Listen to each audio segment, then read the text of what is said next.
कलवंजी को किस तरह इस्तेमाल करना चाहिए और किन किन बीमारियों के लिए इसे खाना चाहिए? प्यारे पैगंबर जनाब मोहम्मद सल्लल्लाहु अलैहि वसल्लम ने कहा, इस काले दाने कलवंजी में मौत के सिवा हर बीमारी का इलाज है।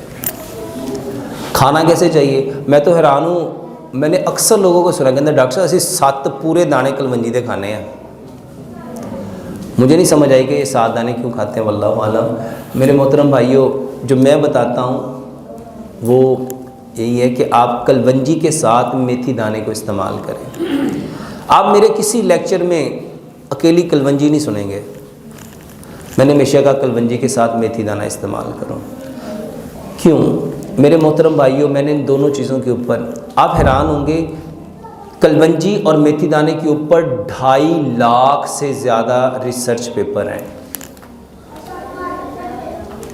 सऊदीया में एक सेंटर बनाया गया है और वहाँ पे सिर्फ कलवंजी और मेथी दाने के ऊपर रिसर्च हो रही है और पूरी दुनिया से डॉक्टरों को बुलाया गया है। और मेरे मोहतरम भाइयों, अल्हम्दुलिल्लाह सुम्मा अल्हम्दुलिल्लाह, वो जिस बीमारी के लिए इन दोनों चीज़ों को देते हैं लोगों को शिफा होती है। ये कलवंजी और मेथी दाना, अल्हम्दुलिल्लाह मेरे रब का मुझ पे एहसान है, मैंने लाखों नहीं करोड़ों लोगों को इन दोनों चीज़ों के ऊपर लगा दिया। और अल्हम्दुलिल्लाह सुम्मा अल्हम्दुलिल्लाह इस वक्त पूरी दुनिया में मेरे जितने फॉलोवर हैं वो हर बंदा कलवंजी मेथी दाना तो लाजमी पीता है। क्यों पीता है? कलवंजी के बारे में नबी सल्लल्लाहु अलैहि वसल्लम की सही हदीस है कि इसमें मौत के सिवा हर बीमारी की शिफा है। ये जो मेथी दाना है ना, इसके बारे में मैं सिर्फ एक रवायत आपको बताता हूँ। इमाम ने कय्यम रहमतुल्लाह अलैह फरमाते हैं, अगर लोगों को पता चल जाए ना कि मेथी दाने के कितने फ़ायदे हैं, लोग इसको सोने के वज़ ख़रीदें। और इतने फ़ायदे हैं इसके, इतने फ़ायदे हैं मेरे मोहतरम भाइयों और बहनों, यकीन जानो कि इसके फ़ायदे आप गिन ही नहीं सकते। ये कलवंजी और मेथी दाना कैसे लेना चाहिए? हमारे जो मैदे हैं ना, जितनी ड्राई चीज़ें हैं उसको हज़म नहीं कर सकते।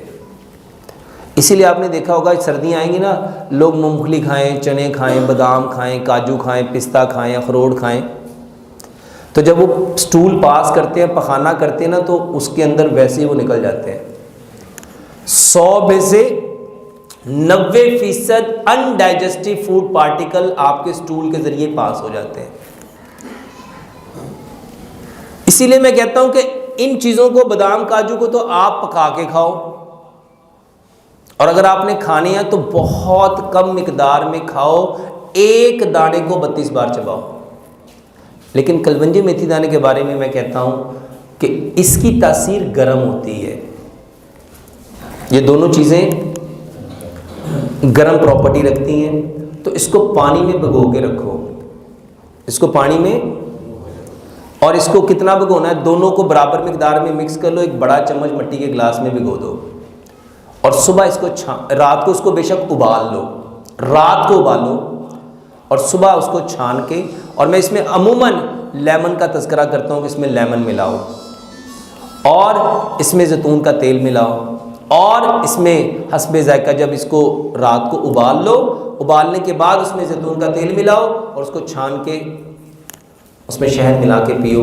1 चम्मच, बड़ा 1 चम्मच टेबल स्पून सुबह के वक्त, जिसको ज़्यादा यानी जिसको कोई बीमारी नहीं है तो वो दिन में 1 बार पिए, और जिसको बीमारी है, और मैं आपको बताता हूँ 3 बीमारियाँ ऐसी बताता हूँ जिसमें अल्हम्दुलिल्लाह सुम्मा अल्हम्दुलिल्लाह ये 100% रिज़ल्ट है। शुगर के मरीज़ों में 100% रिज़ल्ट है इसका। ख़वातीन के जितने मसाइल हैं उसमें 100% रिज़ल्ट है। हार्मोन इनबैलेंस जो होते हैं उसकी सबसे बेहतरीन दवाई दुनिया में इसके सिवा और कोई नहीं है। और मैंने अल्हम्दुलिल्लाह, ये जो शुगर है ना, ये भी हार्मोनल डिजीज़ है। ये जो आपका पेंक्रियाज है, एक हार्मोन बनाता है जिसको इंसुलिन कहते हैं। तीसरे नंबर पे मेरे मोहतरम भाइयों, ये आपके जिस्म के इम्यून सिस्टम को सबसे ज़्यादा बूस्टअप करती है। इम्यून सिस्टम किसे कहते हैं? ये जो आपका बीमारियों से लड़ने का सिस्टम है, जो आपके बॉडी में अल्लाह ताला ने एक ताकत रखी है जो बीमारियों को आपके जिस्म में पैदा नहीं होने देती, ये उसको सबसे ज़्यादा तकवीत देता है।